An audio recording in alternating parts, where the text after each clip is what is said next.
This is a brief introduction to water in the world. Water extremes. Too much water and flooding. First off, why do rivers flood? There are two types of factors that affect flooding: natural activity and human activity. Natural factors first. Rivers flood because they are forced to carry more water than they can hold. Every river can only hold a certain amount of water. This is known as its carrying capacity. When a river exceeds its carrying capacity due to natural or human causes, such as rain or the collapse of a dam, it bursts its banks and hence water covers the surrounding land. On to human activity. Some human activity make rivers more likely to flood, endangering both natural and human environments.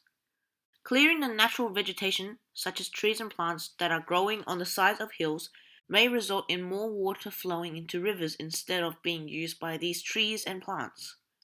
Replacing natural environments such as forests, grassland, wetlands, and soil with hard surfaces such as concrete and roads also means that water does not soak into the ground. Instead, it flows across it. The presence of so many communities, towns, and cities also increases the flood risk. Rivers naturally flood. In areas where there are no humans, this is considered a natural process. But in areas where there are lots of people, these natural events turn into potential and real disasters. Floodplains. A floodplain is when the land near the river is slowly built up over millions of years and thousands of floods. Billions of people choose to live on floodplains due to the fertile soil, flat land, and ready supply of fresh water. Levees. Levees are artificial banks being built to help protect communities from floods. While they help defend the community from small floods, they sometimes make the effects of a large flood much worse. The river runs fast and deeper between the levees and is able to carry more water.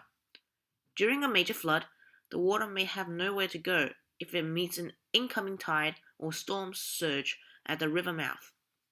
The water then banks up behind the levees and may spill over the surrounding areas.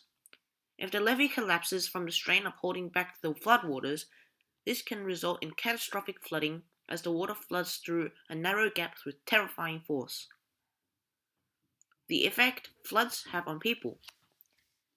Major floods can have devastating effects on different regions all over the world. In large cities, hard concrete and asphalt surfaces mean that very little water soaks away through the soil. Instead, roads can quickly turn into rivers, with terrifying results.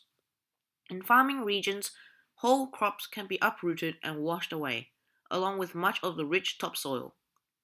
Expensive farming machines and equipment can be damaged or destroyed by floodwaters, and livestock can also be lost. In some countries, floods even lead to widespread famine and starvation, with large death tolls. Inland rivers.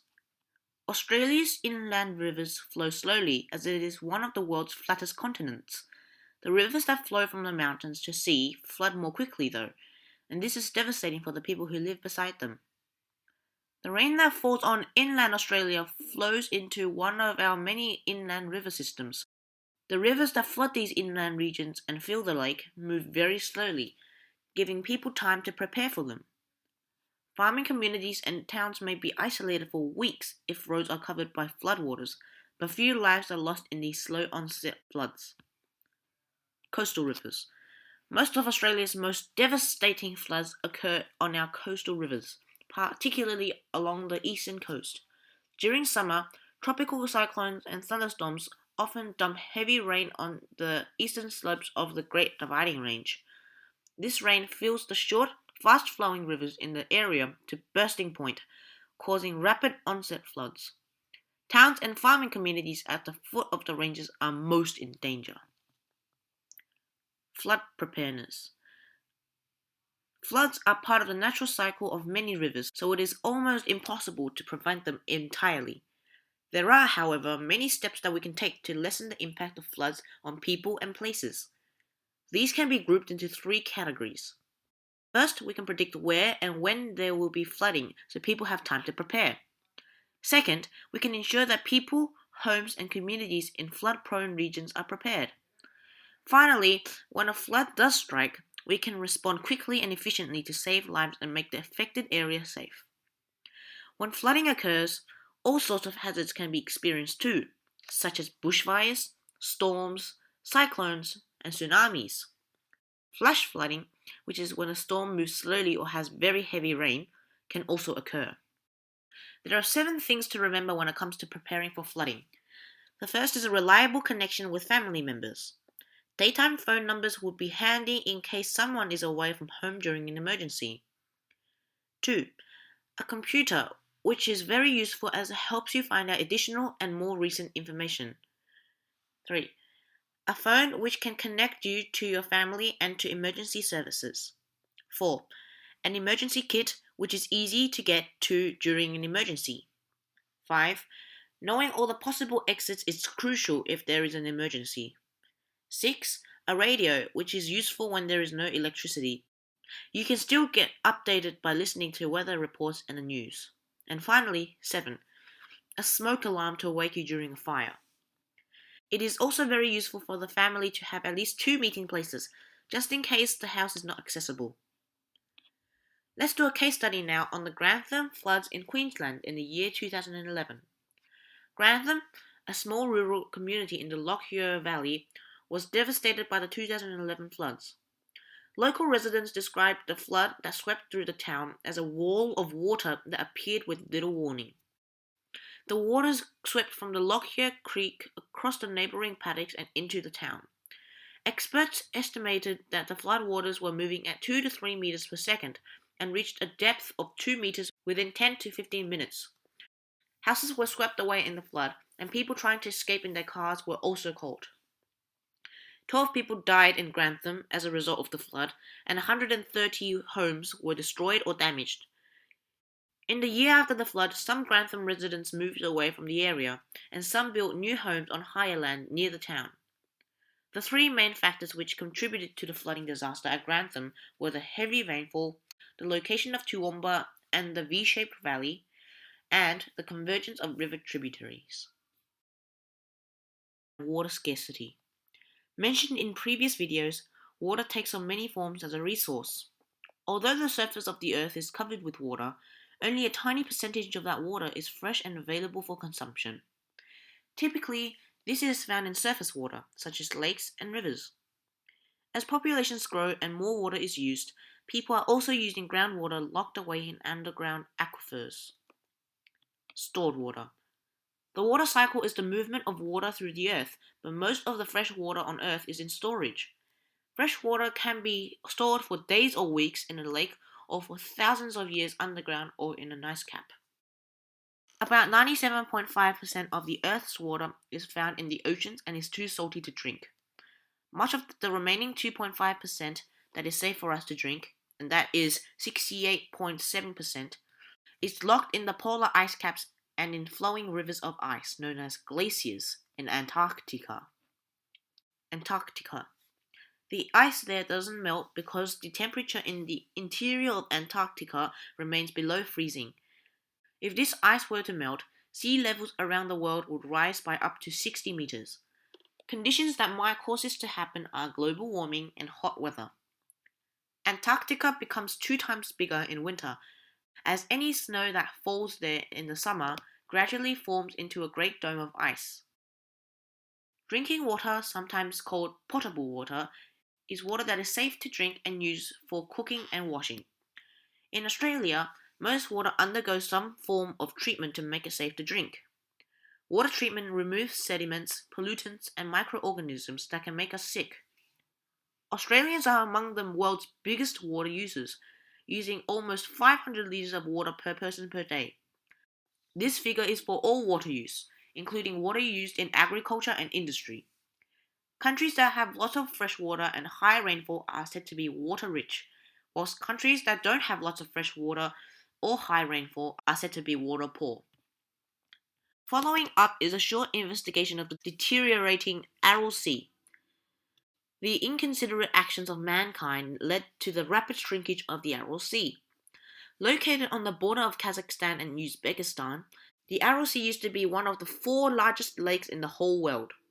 The two main rivers that channeled water to the Aral Sea, the Amu and the Sia River, were diverted to irrigate areas of the surrounding desert to grow rice, melons, cereals, and cotton. Due to the diversion, the Aral Sea has shrunken so much that it is only 10% of its original size. Many solutions have been trialed, such as the building of new dams, which has led to some of the northern Aral coming back. Water scarcity. Water scarcity occurs when the demand for water exceeds the amount available. Water scarcity can lead to water stress, which affects people and environments. Many of the world's water-stressed countries are in Africa. There are two types of water scarcity: physical or economic. Physical scarcity occurs when there is not enough water to meet all demands, including those of ecosystems. Economic scarcity occurs when there has not been enough investment in the infrastructure needed to store and transport water to where it is needed. Water stress. Water stress is a negative effect on people and environments that can result from water scarcity. Africa has the largest number of water-stressed countries. There are many reasons for water scarcity.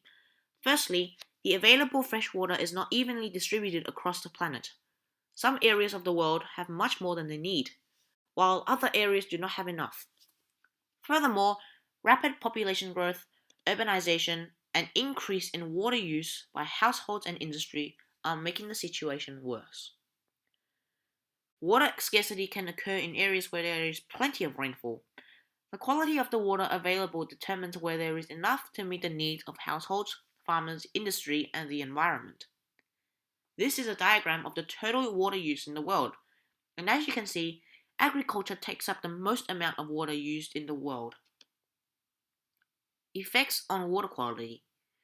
Water scarcity results in people having to rely on unsafe and unhealthy sources of drinking water, making maintaining hygiene extremely difficult.